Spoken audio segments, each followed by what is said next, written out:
Across the landscape of modern broadcast television, reality competition programs thrive on a very specific, highly lucrative narrative illusion.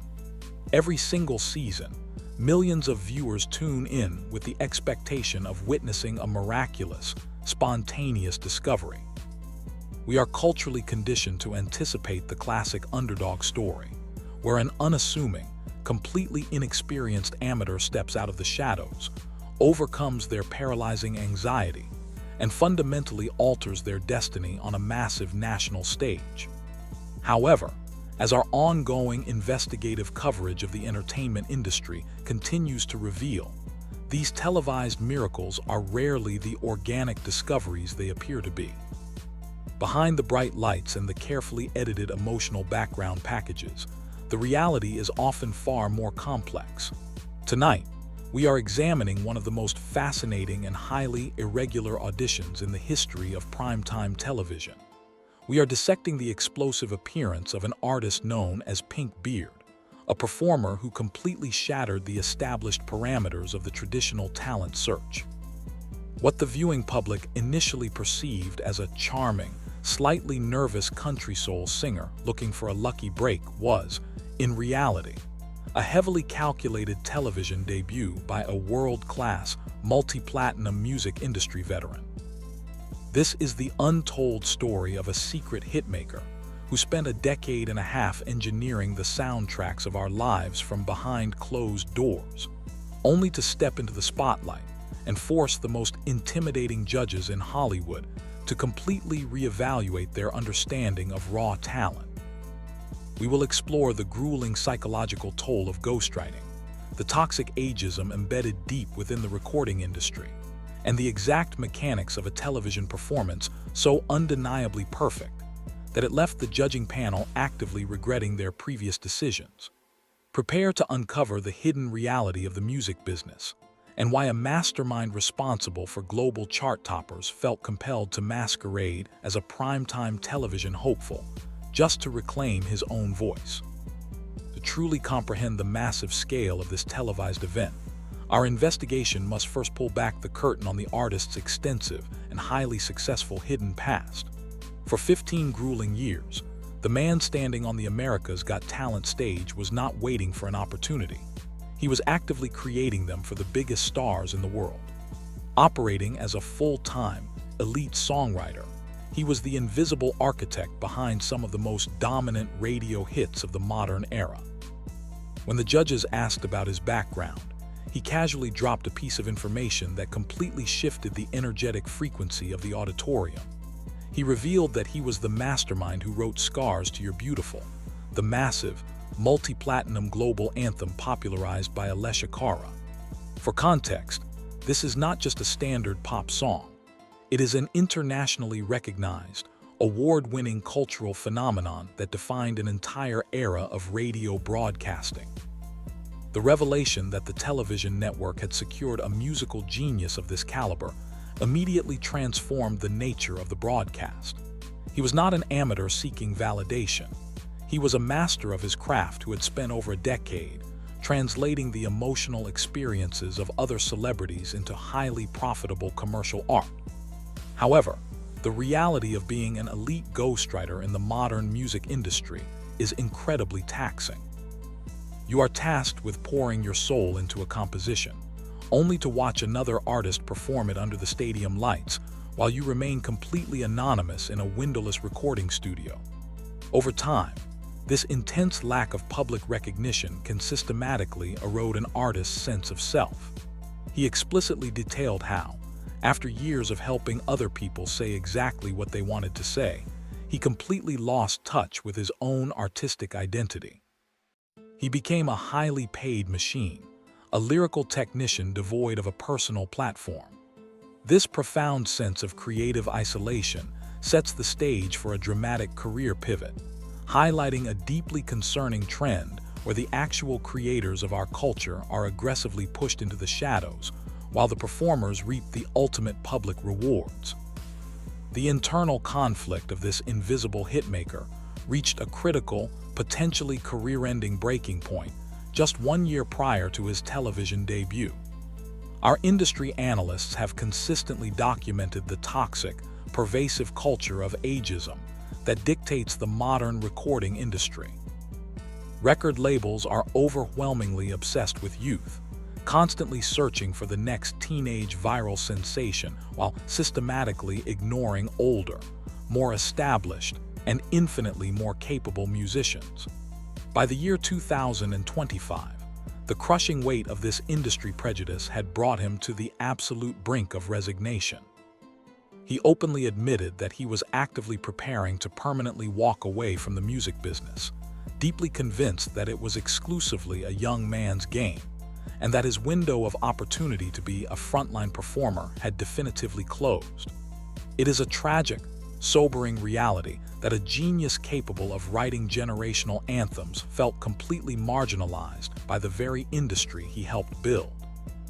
Just as he was preparing to quietly exit the business and surrender his lifelong dreams, the opportunity to bypass the traditional record label gatekeepers presented itself through the massive, unfiltered platform of reality television.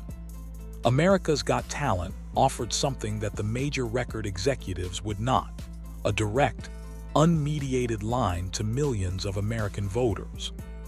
Stepping onto that stage was not a desperate plea for fame. It was a highly strategic, incredibly bold act of professional defiance. He was actively challenging the rigid, superficial parameters of the music industry, demanding to be seen and heard on his own exact terms. This context fundamentally alters how we must view his audition. It was a do-or-die moment, a final, aggressive push against the dying of the light.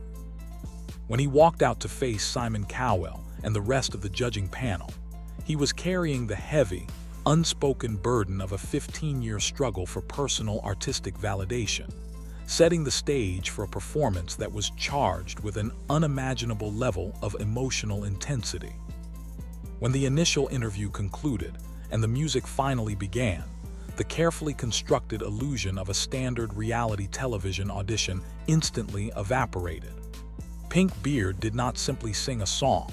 He delivered a ferocious, hyper-polished, stadium-level masterclass that completely obliterated the standard expectations of the primetime format. He debuted an original composition, a remarkably infectious country and R&B fusion that showcased his absolute mastery of genre blending and commercial songwriting. The track was a lyrical tour de force, packed with clever wordplay, deeply relatable storytelling, and a melodic hook so undeniably powerful that it immediately embedded itself in the minds of the live audience. But it was not just the brilliant composition that shocked the room. It was the flawless, elite execution of his vocal performance. His voice possessed a rich, soulful maturity that cannot be taught in a reality show boot camp. It is a texture forged through thousands of hours of relentless studio grinding. He commanded the physical space of the stage with the effortless swagger of a veteran headliner, engaging the crowd and leading his backing band with telepathic precision. The juxtaposition was absolutely staggering. The judging panel, normally known for their calculated, hypercritical analysis, were visibly thrown entirely off balance. They were watching a man who had allegedly been hiding behind a writer's desk for his entire career completely dominate a national stage with more charisma and raw power than artists half his age. He did not miss a single cue. He did not waver on a single note, and he projected a level of joyful, infectious energy that completely captivated the entire auditorium. It was a definitive, undeniable statement of arrival. He was aggressively proving to the music industry executives who had previously ignored him that they had made a massive, unforgivable miscalculation, and he was doing it live on one of the most widely broadcast television networks on the planet. The immediate aftermath of this monumental performance resulted in one of the most stunning and unprecedented verdicts in the history of the television franchise. As the final notes echoed through the massive auditorium, the crowd erupted into a deafening, sustained standing ovation. But it was the reaction of the celebrity judges that truly cemented the historical significance of the audition. Howie Mandel, A veteran of the entertainment industry with decades of experience identifying commercial viability, completely bypassed the standard pleasantries and made a bold, definitive declaration. He confidently stated that the audience had not just witnessed a good audition, but that they had just listened to a certified, chart-topping hit record, explicitly challenging viewers to check the global music charts the very next day. The level of praise was absolute and unanimous, but it was accompanied by a shocking admission of profound regret from the judging panel. They openly lamented the fact that they had already exhausted their supply of golden buzzers earlier in the season. The explicit, on-camera admission that a performance was entirely worthy of the highest honor the show can bestow, yet could not receive it due to a technicality, added a unique layer of controversy and viral intrigue to the broadcast. This missed golden buzzer opportunity did not hinder his momentum. Rather, it supercharged his narrative, triggering a massive wave of internet support from viewers who felt he had been denied his rightful golden confetti. Ultimately, securing the unanimous 4 yeses was merely a formality. Pynk Beard had successfully executed a brilliant, high-stakes career resurrection. He completely bypassed the ageist restrictions of the traditional music industry, utilized the massive machinery of broadcast television to reintroduce himself to the world, and successfully transitioned from an invisible architect into a frontline superstar. His journey serves as a permanent, powerful reminder that true, undeniable talent possesses an expiration date only if you allow the industry to dictate your worth.